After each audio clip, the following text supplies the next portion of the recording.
Hi. I'm getting really, really irritated with what's going on. The last time I saw this much hatred being spewed onto the public, well, prior to Trump entering the presidential race back in 2015, was when George W. Bush was president. And there was just so much fear-mongering and inciting people to tell on each other and get each other into trouble and racial profiling. And it was really, really, really unpleasant, especially for the people that ended up being targeted. Because of the way things were presented, people who had nothing to do with the problem whatsoever, September 11th, that is, were targeted. There were Sikhs who are Indians who wear these turbans. They're not Muslims. Turbans are a thing that is used in different cultures. So the Sikhs use them. The Arabs use them. They look different. Not all Arabs who are Muslims use them. Not all Muslims who are Arabs use them. It's a cultural thing, and sometimes a religious thing. So there are two kinds of political candidates: the ones who want to divide and the ones who want to unify. The ones who divide are bad for the country. They tear us apart. They separate us from each other. They make us hate each other. And as a result, our nation plunges into mental health problems and violence. The people who unify, on the contrary, maybe they're not perfect either, right? That's a given. But they do not incite violence from their followers just by making a random, unsubstantiated claim over and over again. And what has made me make this video? The Springfield, Ohio, Haitians are eating pets that Trump claimed over and over and over again on television. Now, I was thinking about this today, not being aware of the announcement by J.D. Vance. I was thinking about this, and I was thinking, there's this tendency when Trump makes a negative statement about a person, that person gets a lot of negative attention, very terrifying attention. They get death threats, they get bomb threats, all kinds of stuff. I mean, it's just like the bullies just come out of the woodwork. Excuse me. And start piling on these poor people. And it's not right. Just because your leader says this person is bad or that person is bad doesn't mean you should go all nutso and start threatening people's lives, start threatening people's children, start threatening people's spouses and whoever else. That's not right. So I was thinking about it today, and I realized, oh my God, given what has happened with people who have been targeted by Trump, and Trump is now targeting Springfield in a very indiscreet way. Now, when I say discreet, there are two different meanings, and I'm not talking about the one where you're being careful to keep something a secret. I'm talking about where you're separating. I mean, and here's the problem.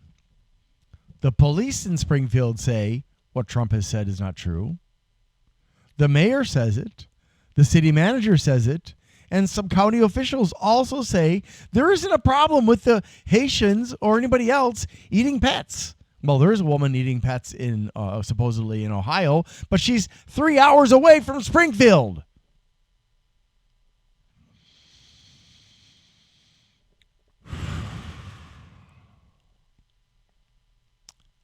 But the worst thing is that these nut jobbers who hang on Trump's every word and then go after people started causing problems in Springfield. They would call in bomb threats to City Hall. They call in bomb threats to the schools, so much so that the schools had to shut down for a period of time, all because Trump was telling lies. I'm fed up. And what makes it worse is that particular lie was created by J.D. Vance. He admitted it yesterday.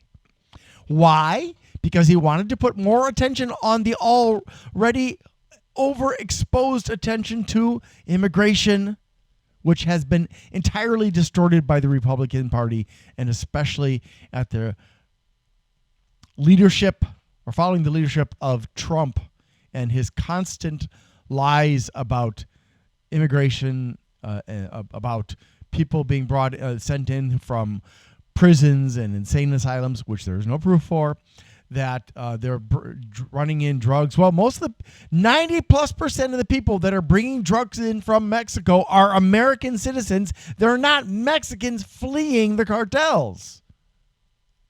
90+%. Now, the cartels, they're smart. They build a tunnel under that all-important wall of Trump's that will never work. You can fly over it. You can swim or use a boat to go around it. You can go through a different way. You can climb over it.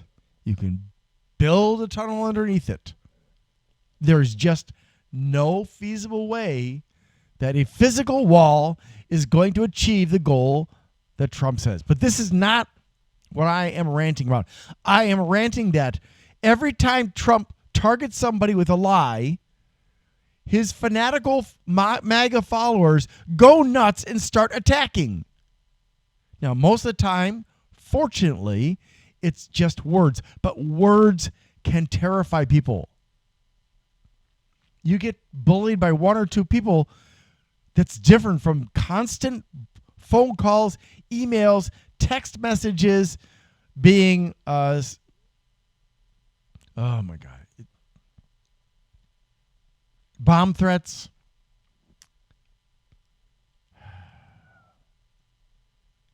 Getting pizzas sent to your house every day. Having SWAT show up. These are not acceptable behaviors of any citizen of the United States. And it is not acceptable for a candidate for any position to be stirring everybody up and making everybody full of fear and hate. If you want to vote for a candidate that does that, then look to the history of Stalin, the history of Mussolini, the history of Hitler, the history of Mao, and many others. They all used the same tactics. Now, I'm not saying that Trump is going to turn this country into a dictatorship, although it is possible. I'm not saying that Trump is going to use Project 2025, which he denies having knowledge of, despite having many former aides part of Project 2025. But it is possible. I'm not saying that Trump stating publicly that he wants to be a dictator for a day wasn't just a joke. It probably wasn't, though, I think. I'm not saying that when Trump stated publicly, I don't care about you, I just want your votes. I care about your votes. I'm not saying that he was not joking, but he probably wasn't joking. You see, in my experience dealing with people like Trump, people who manipulate and lie, somebody who lies a lot, like Trump does, will often embed the truth. Now, there's a difference between somebody who lies for a purpose and who is a pathological liar and habitual liars. Okay, so people who lie for a purpose, like habitual liars, and people who are lying to manipulate alone, they don't have a compulsion to insert truth. They use truth to give legitimacy to the lies Because people hear true, true, true, true. By the time somebody says something that's a lie, you're like, oh, this guy's honest. Obviously, what he just said is the truth, even though I'm a little bit shaky on that, but I'm sure it's fine. And so they don't check. They don't look at facts. They don't research. Even when that person says you should always fact check, they will not fact check because they have bought it hook, line, and sinker. A pathological liar, which I believe Trump is, has a compulsion deep down inside to expose himself in terms of telling his audience what he's doing. They often project their own crimes on their opponents. So many of the things that I see Trump doing, and I'm not going to state them all, but many of the things that I see Trump doing, he then blames on his opponents, on Biden, on Harris, on whoever. Anybody who doesn't stand in line behind him. This is kind of like the way America has treated the world for decades now, since long before I was alive.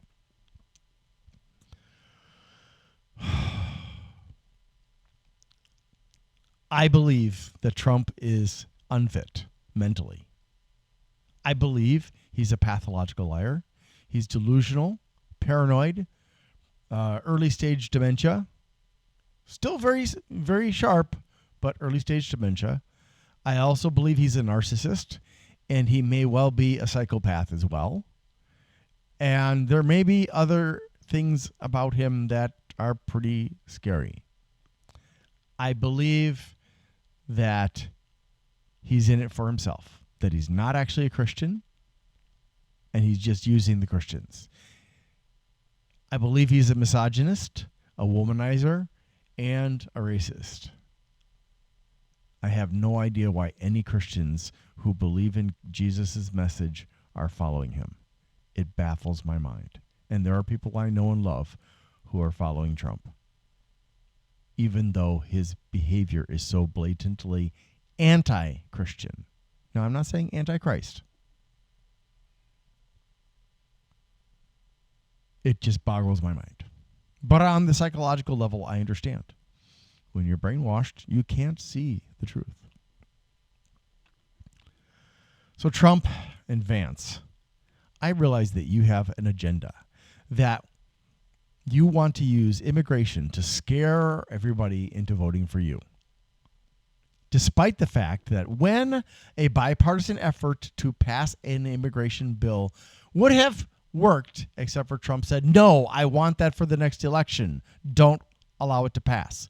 And so all the Republicans who had gotten on board jumped off of it. So what does that say? That says that the immigration story is just that, a fairy tale. Because if Trump was really that concerned about you and me and all those horrible immigrants upon which our country is built, by the way, we're almost all immigrants or descendants of immigrants, then he would not have stood in the way of that bill being passed into law. If he truly believed there was a major threat, he would have pushed hard to make sure the Republicans stood behind it like the Democrats had. But he didn't, which says he knows it's not a real threat. He knows it's a story that he made up to make people scared, because that's how he works. He preys on your fears, which is very easy to find out. All you have to do is get data from, say, Cambridge Analytica, which he had ties to via Robert Mercer, and Glittering Steel, Steve Bannon.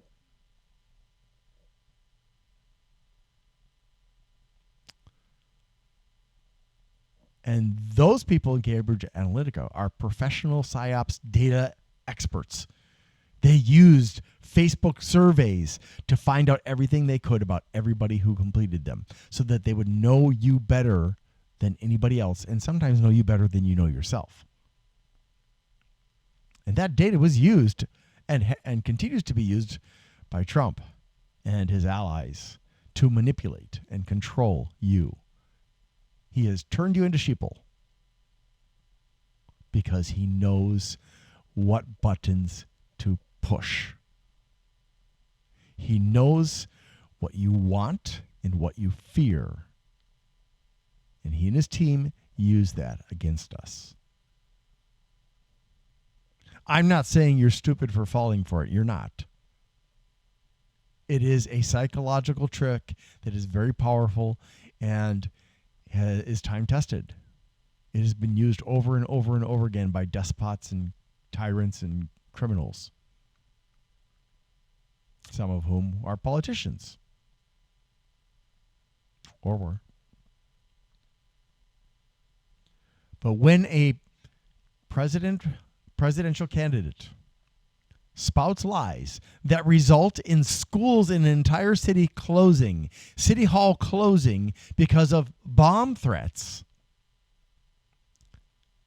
because his running mate wanted people to pay more attention to the false immigration news, it shows a complete lack of concern by both of them for the citizens of that poor city, Springfield, Ohio. It shows that they are willing to throw anyone and any place under the bus to achieve their goals.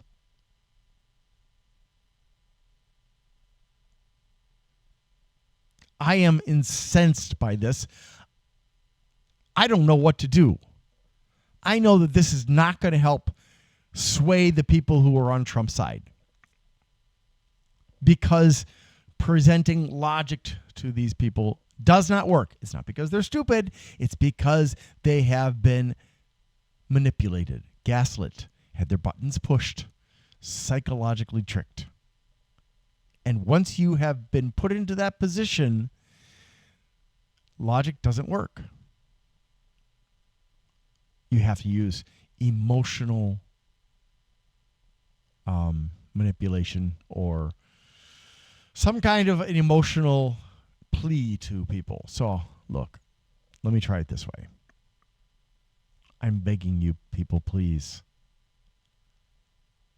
When somebody comes to you and tells you what you want to hear and makes you afraid and says they're the solution and at the same time says they're the victim, they use alternative facts, which means not facts.